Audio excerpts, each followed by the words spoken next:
Daily wagers हैं, retirement age की तरफ पहुंचने वाले हैं, उनकी तरफ डिसीजन लेने के बारे में सोचिए। जो टीचर्स हैं, जो एसपीओज हैं, वो भी तो जम्मू कश्मीर का यूथ है ना।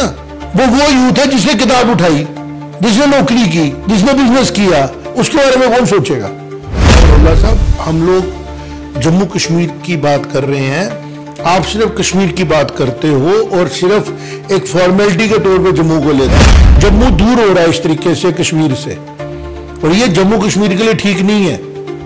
ऐसा नहीं कि भारत की 150 करोड़ की आबादी में जम्मू कश्मीर के लोग नहीं आते हैं। जो भारत सरकार है वो 1.25 करोड़ लोगों के लिए भी उतनी रिस्पॉन्सिबल है जितनी वो बाकी 150 करोड़ लोगों के लिए है।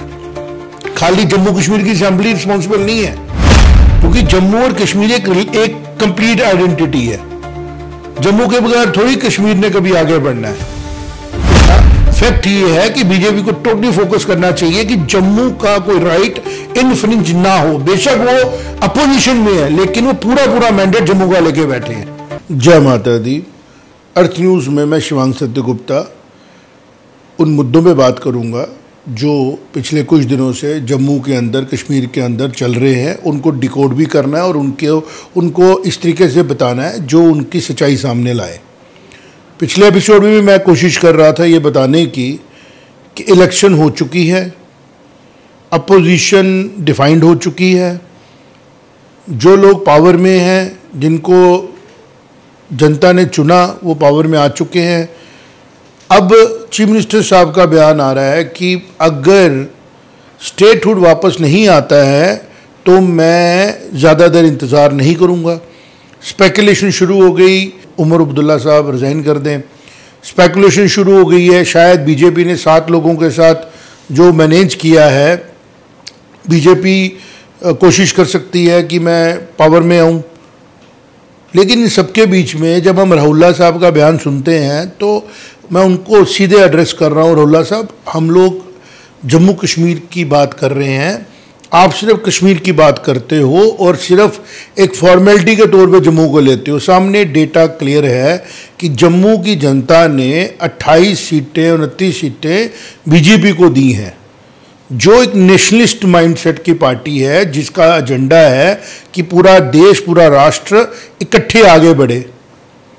और एनसी एक रीजनल पार्टी है और एनसी के अंदर उल्ला साहब, आप सिर्फ एक पार्टी को, एक थॉट को टो करते हो। हम कौम की बात करते हो, हमारी ज़ात की बात करते हो, फिर ड्रग्स की बात कर रहे हो। हज़ारों युवा जो है वो आप कह रहे हो जेलों में है। वो जेलों में इसलिए थोड़ी है रुल्ला साहब की वो युवा कोई बड़ा अच्छा काम कर रहे थे। वो जेलों में इसलिए है क्योंकि वो ऐसी एक्टिविटीज़ कर रहे थे जो देश और समाज के हित में नहीं है। वो आम लोगों को मजबूर हड़तालें करके बिजनेस ठप कर रहे थे। वो प्रूव किया गया, सबूत सामने आए कि कुछ लोग तो पेरोल पे भी थे, कुछ लोग फंडिंग में थे और कुछ लोग ऐसे भी थे, जितनी न्यूज़ एजेंसीज के पास चीज़ें आई कि वो लोग शायद किसी इन्फ्लुएंस में थे। अब अगर under law, under provisions of law उनको जेलों में रख के जांच की जा रही है तो ट्रायल्स के बाद वापस आ जाएंगे। अगर आप वाकई में बहुत ज़्यादा सीरियस है उनको लेके, तो मैं आपसे सवाल पूछता हूँ, आप एड्रेस पूछ रहे थे, हम एज ए जर्नलिस्ट आपसे पूछते हैं कि रुल्ला साहब एक काम क्यों नहीं करते हो? आपने उनमें से कितने लोगों को लीगल एड प्रोवाइड कराई? आप एमपी हैं, बड़ा फंड है आपके पास बड़े लोग हैं, आपके पास वकील हैं, आप उनकी लिस्ट मंगा के आप लीगल एड प्रोवाइड कराओ, एप्लीकेशनें लगवाओ, उनके केस जो है वो प्लीड करो, let the judiciary take its call. उनकी चार्जशीटें जो लगी हैं उनके ऊपर बात करो। आपको इम्यूनिटी देने की क्यों बात करते हो? अगर किसी को अरेस्ट किया गया है, कोई एफआईआर लगी है, उसमें कोई इल्ज़ाम लगा है, तो कानून बने ना। भारत की हमारी न्याय जो संहिता है वो तो कर रही है अपना काम। तो आप सिर्फ क्या कर रहे हो? वही कर रहे हो जिसकी अब जरूरत नहीं है। वो क्या है कि आप सेंटिमेंट प्रोवोकेशन की तरफ लेके जा रहे हो। अगर वो जेल में है तो उनके ऊपर एलिगेशन है, उनके ऊपर रजिस्टर्ड कंप्लेंट है, नहीं तो किसी को शौक नहीं है जेलों में उनको बिठा के उनको खाना खिलाने का, उनके खर्चे उठाने का। हमारा इम्प्रिजनमेंट का एक्सपेंडिचर बहुत बड़ा है और वो सारा एक्सपेंडिचर गवर्नमेंट उठाती है और उनको सुधारने की कोशिश की जा रही है। तो आप उनको लीगल एड प्रोवाइड करवा दीजिए और फिर आप हमें भेजिए, और कोई अखबार छापे नहीं छापे, हम छापेंगे, हम अपने मीडिया में कवर करेंगे कि भाई 1000 लोग थे, 2000 थे, 4 थे, 5 थे, ये उनकी लीगल एड आ गई, लीगल एड ने उनकी तरफ से प्रेजेंट कर दिया, केस लगा, अगले महीने की डेट पड़ी, 2 महीने की डेट पड़ी, आहिस्ता आहिस्ता विटनेसेस हुई और या वो छोड़े गए, बाइज्जत बरी किए गए या कन्विक्ट हो गए। ये प्रोसेस है। आप हर बात के लिए पॉलिटिकलाइज करते हो चीज़ों को, ये गलत है। जम्मू दूर हो रहा है इस तरीके से कश्मीर से, और ये जम्मू कश्मीर के लिए ठीक नहीं है। आपकी अपनी पार्टी में अगर आपकी कोई आपस में प्रेज है, देखो ना, कुछ लोगों को शायद देखना इसलिए होता है, सोशल मीडिया का मतलब था कि हम लोग वो बात करें जिसका फ़ायदा सिस्टम को हो, आने वाली जनरेशन्स को हो। आपने सेपरेटिज्म माइंडसेट को पाल पोस के जो पाकिस्तान द्वारा भेजा गया था जम्मू कश्मीर के अंदर, उसको आपने टो करना शुरू कर दिया in the name of your common sense. खुशी होती है आपको कि गिलानी साहब भी नहीं रहे, मीरवाइज जो है वो साइलेंट हो गए हुए हैं, अब कोई फेस ही नहीं रहा हुआ सेपरेटिस्ट लोगों का, तो चलो मैं बन जाता हूं बड़ा, और कई लोगों को मेरी बात चुभेगी, लेकिन जर्नलिज्म में तो हम लोग सच बोलेंगे। उमर अब्दुल्ला साहब एक सीजन पॉलिटिशियन की तरह बात कर रहे हैं, वो समझ रहे हैं क्या जरूरत है। सेंटर में बैठे हुए जो लोग हैं वो भी चुन के आए हैं, वो भी भारत की जात की बात करते हैं, और भारत में जम्मू कश्मीर के 1.25 करोड़ लोग भी आते हैं। ऐसा नहीं है कि भारत की 150 करोड़ की आबादी में जम्मू कश्मीर के लोग नहीं आते हैं। जो भारत सरकार है वो 1.25 करोड़ लोगों के लिए भी उतनी रिस्पॉन्सिबल है जितनी वो बाकी 150 करोड़ लोगों के लिए है। खाली जम्मू कश्मीर की असेंबली रिस्पॉन्सिबल नहीं है, या आप खाली रिस्पॉन्सिबल नहीं हो। तो ऐसी स्टेटमेंट मत दीजिए कि आप ऐसे लगे कि पता नहीं कौन सा खतरा बन गया हुआ है, जस्ट बिकॉज कि आपको लगता है खतरा, और आप उन 2, 4, 10, 20 लाख लोगों को एड्रेस करके सोचती हो कि मैंने सारों की जिम्मेवारी ले ली। What you know about other things, what you know about Jammu's problems. Jammu भी पार्ट है ना आपका, जिस सरकार को आप रिप्रेजेंट करते हो। आपने पूछा कभी एनसी को कि जम्मू की कोई बात किया आपने? और फिर आप बोलते हो जी जम्मू की बात आपने ग्रांटेड ली हुई है। आज की सिचुएशन ये है कि जम्मू कश्मीर को आप जैसे लीडरों ने एक दूसरे से दूर कर दिया। उमर अब्दुल्ला शायद कोशिश कर रहे हैं कि जम्मू कश्मीर आपस में इंटरेक्शन रहे, आपस में मिलता जुलता रहे, क्योंकि जम्मू और कश्मीर एक कंप्लीट आइडेंटिटी है। जम्मू के बगैर थोड़ी कश्मीर ने कभी आगे बढ़ना है। और in the same way Kashmir को भी जम्मू के साथ एक प्यार है, अपनापन है। तो ये सारी चीज़ें आपको समझनी है कि आप हर चीज़ को जिसको बोलते हैं ना एक प्रोवोकेशन की तरफ ना ले जाएं और समझें। और जो लोग आपको बड़ा प्यार करते हैं उनसे भी मेरी रिक्वेस्ट है कि अपने लीडर को स्टेट्समैन बनने की तरफ ले जाओ, विजनरी बनाओ। ये जो हु कल्चर होता ना, ये देश के लिए और पूरी दुनिया के लिए ठीक नहीं है। एकदम विम्स एंड फैंसीज की तरफ चल पड़ना। तो फैक्ट्स ये है कि अगर आप समझते हैं कि उमर अब्दुल्ला साहब कोई काम ऐसा कर रहे हैं जो उनके वादों के मुताबिक नहीं है, तो अपनी पार्टी में बैठ के बात करिए। और अगर कोई जर्नलिस्ट बात करता भी है तो रिजर्वेशन के साथ जवाब दीजिए, बिकॉज आप एक पार्टी की आइडियोलॉजी के साथ जुड़े हुए हैं ना। और अगर आप एक आइडियोलॉजी पकड़ रहे हैं जिसको हम सेपरेटिस्ट आइडियोलॉजी बोलते हैं, ना उनको जम्मू के लोगों से दर्द थी, ना उनको डोडा भद्रवा किश्तवाड़ के लोगों की दर्द थी, ना ही कश्मीर के लोगों की दर्द थी। उनकी दर्द पाकिस्तान में बैठी हुई थी, एक धर्म विशेष के साथ थी। उनकी दर्द ही नहीं थी कश्मीरी पंडित हिंदुओं के साथ, सिखों के साथ। उनको सिर्फ एक ही दर्द थी कि पाकिस्तान हमारा जो है वो हमारी आइडियोलॉजी सेट करेगा। आधा उसने हमारे लोगों को जबरदस्ती कब्जा करके रखा है, बाकी भी बात करेगा। और आप जैसे लोग प्रेशर बिल्ड करते थे सेंटर की सरकार में, वो सरकारें चली गई। आज सरकारें हैं, अगर पहलगाम में गोली लगेगी तो बम पड़ेगा पाकिस्तान पे, दजियां उड़ा के रख देंगे हम लोग उनके। तो आप इस चीज को समझे। लोकल मीडिया में बात करके आप आम युवाओं को ना एक्साइट कर देते हैं। ये ठीक नहीं है। आप बात करें, अगर एनसी ने कोई वादा किया था, आप डेली वेजर की बात नहीं करते, करें बात। स्कूल एजुकेशन को इंप्रूवमेंट की बात नहीं करते। आप एक कोचिंग सेंटर को ओपन करने के लिए चले गए, जबकि आपके अपने स्कूल्स हैं वहां पे इतने शानदार। कश्मीर यूनिवर्सिटी में तैयारी कराई जाती है एंट्रेंस की क्लासेस की।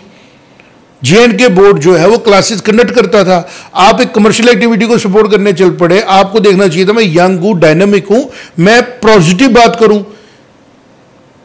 मैं मेडिकल कॉलेज को इंप्रूव करने की बात करूं, उमरदुल्ला साहब की और सपोर्ट करूं, देखूं कि वो कैसे आगे बढ़े। क्योंकि under the leadership of उमरदुल्ला NC has got 41 seats.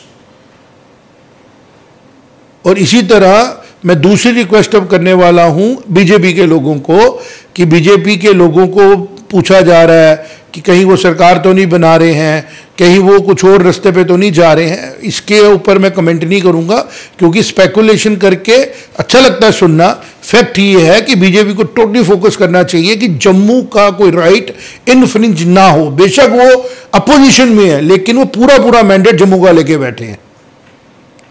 Udhampur की तीनों स्टेटें डिस्ट्रिक्ट पूरा उधमपुर उनके पास है, लगभग सांबा उनके पास है, कठुआ उनके पास है, जम्मू डिस्ट्रिक्ट उनके पास है, हिल्स में उनके पास काफ़ी सीट्स हैं, किश्तवाड़ में है, डोडा में है, भद्रवाह में है। तो आप अगर अपोजिशन में बैठ के काम कर रहे हैं तो आप उनकी आवाज़ आप ही हैं। तो आपने देखना है कि मेरी कॉन्स्टिट्यूंसीज की तरफ ध्यान दूं।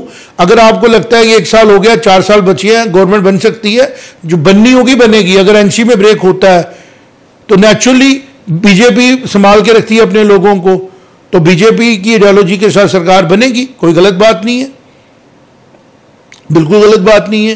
ये पॉलिटिकल सिस्टम है, जो इसके लूप होल्स हैं वो एक्सप्लॉइट होंगे। बट मेरा मकसद था कहने का, एक्सप्लॉइट होने की बजाय एक्सप्लोर हो।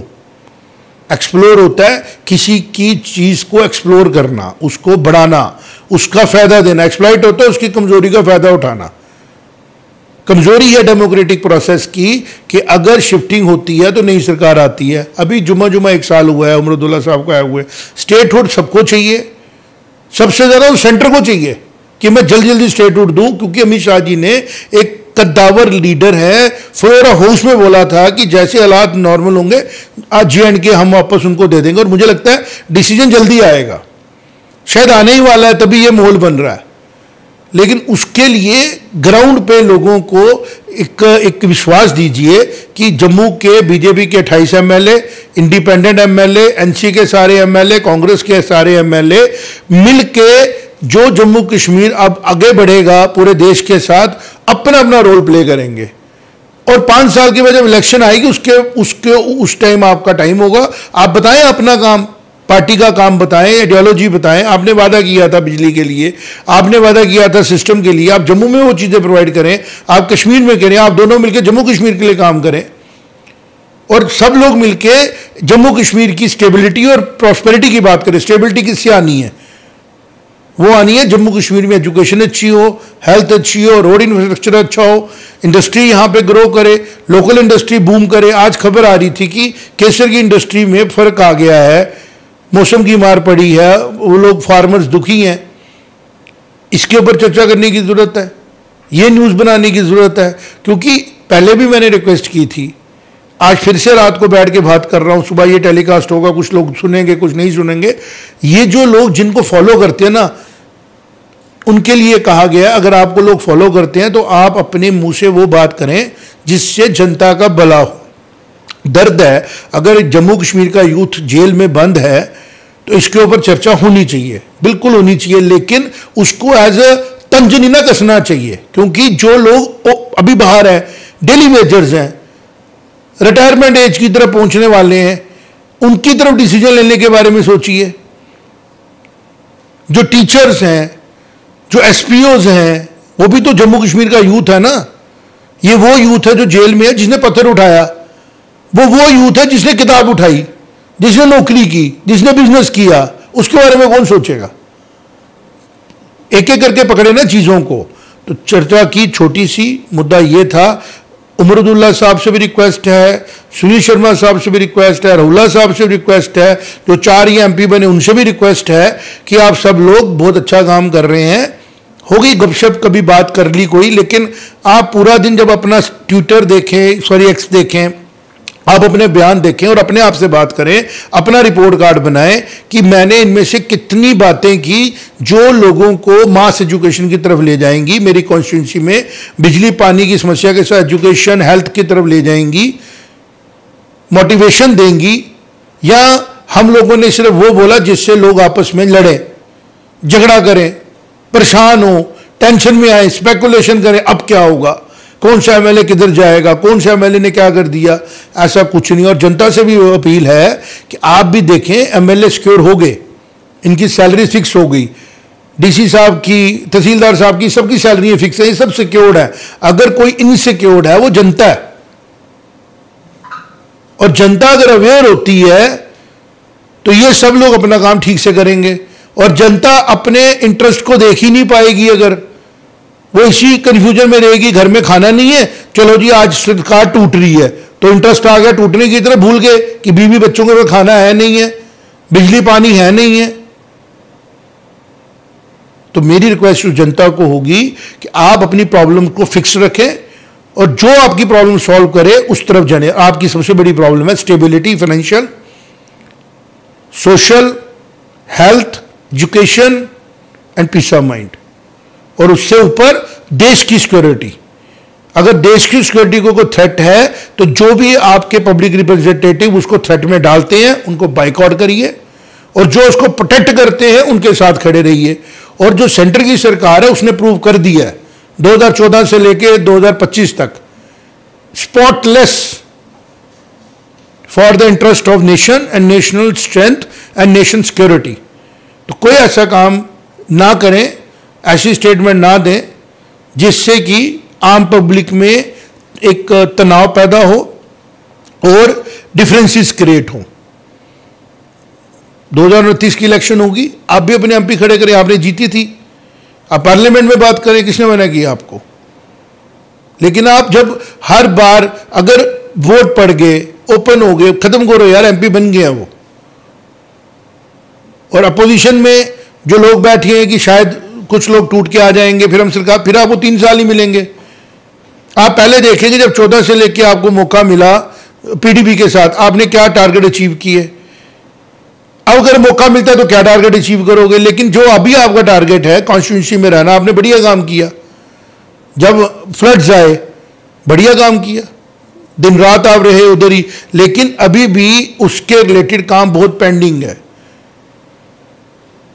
सुबह उठ के रात को सोने से पहले देखें आज हमने अपनी कॉन्स्टिट्यूंसी के लिए क्या काम किया, अपने ऑफिसरों से क्या काम करवाया, बजाय इसके कि आप सिर्फ जोड़ तोड़ के चक्रों में पड़े रहे। और स्टेटहुड की जहां तक सवाल है, वो सेंटर ने कमिटमेंट की हुई है, लोगों को पता है, लोग चाहते हैं। और अगर आपको कहीं पर रुकावट आ रही है उमरुद्दुल्ला साहब, तो आपसे रिक्वेस्ट है कॉन्क्रीट तरीके से केस स्पेसिफिक लाइए कि दिस इज अ केस, अगर ये मेरे पास होता तो मैं इस पर ये डिसीजन लेता, और ये मैंने प्रपोजल बना के भेजा, स्टेटहुड नहीं होने की वजह ये प्रॉब्लम आ रही है।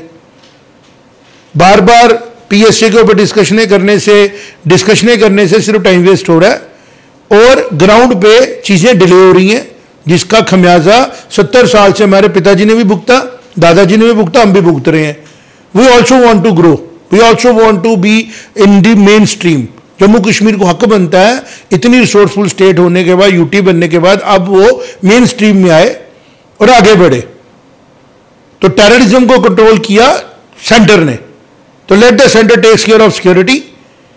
और अब जो बाकी चीजें कंट्रोल करने का काम है वो है CM सेक्रेटरीट का, मिनिस्टर्स का, कमिश्नर सेक्रेटरीज का, वो अपना काम करें और किसी किस्म की डिस्कशनों को करके आम आदमी को कंफ्यूज ना करें। क्योंकि आम आदमी जब कंफ्यूज हो जाता है ना, वो अपने इंटरेस्ट भूल जाता है। फिर जब उसको पेन होती है फिर याद आता है, फिर वो किसके खिलाफ होता है, सिस्टम के। उसका सिस्टम से विश्वास उतरता है और आप सिस्टम का पार्ट होते हो और आपको सिस्टम से प्रॉफिट हुआ होता है। हर MLA को, हर MP को, हर कमिश्नर को, हर क्लर्क को, हर पियोन को सिस्टम से प्रॉफिट हुआ होता है। लेकिन एक आम आदमी को, सिस्टम को प्रॉफिट तब होता है ये सारे काम ठीक से करते हैं। तो मेरी कोशिश थी, हमारा काम है, और सबसे मजेदार बात यह है कि जर्नलिज्म मेरी हॉबी बन गया और मेरा प्रोफेशन भी है। तो it's a happiness for me. रात को 1 बजे भी होता है, 2 बजे तो परवाह नहीं होती, खुशी होती है कि मैं वो काम कर रहा हूं जो करके इस जर्नलिज्म के साथ जस्टिस कर पा रहा हूं और नेशन के हित में, भारत के हित में काम कर रहे हैं। जो जिसका क्रेडिट है उसको देना है।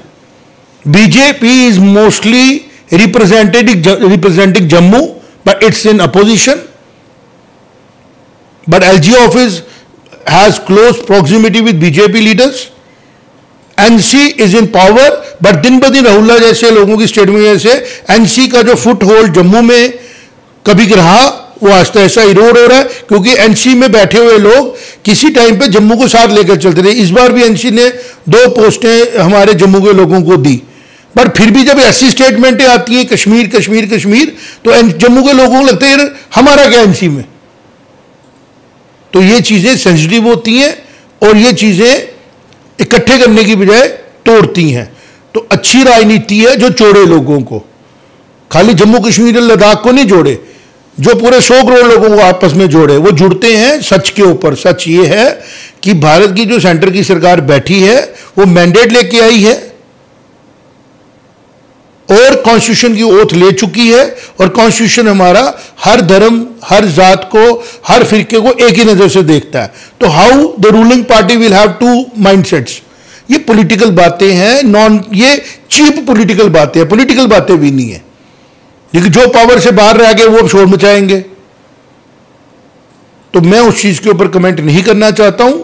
अपना अपना काम करें, मैं अपना काम कर रहा हूं। मेरा काम है न्यूज़पेपर निकालना, मीडिया पोर्टल चलाना, इस किस्म की चर्चा करना, और मेरे काम के अंदर आता है कि जो भी स्टेटमेंट आई हो उसको एनालाइज करके पब्लिक डोमेन में लाऊं, ताकि लोग वो देख पाए जो स्टेटमेंट के मीनिंग निकलेंगे, ना कि उसके इमोशन को देखें और नारे लगाना शुरू कर दे और भूल जाएं इसका लॉस प्रॉफिट हमें इमीडिएट क्या हो रहा है, लॉन्ग टर्म क्या होगा।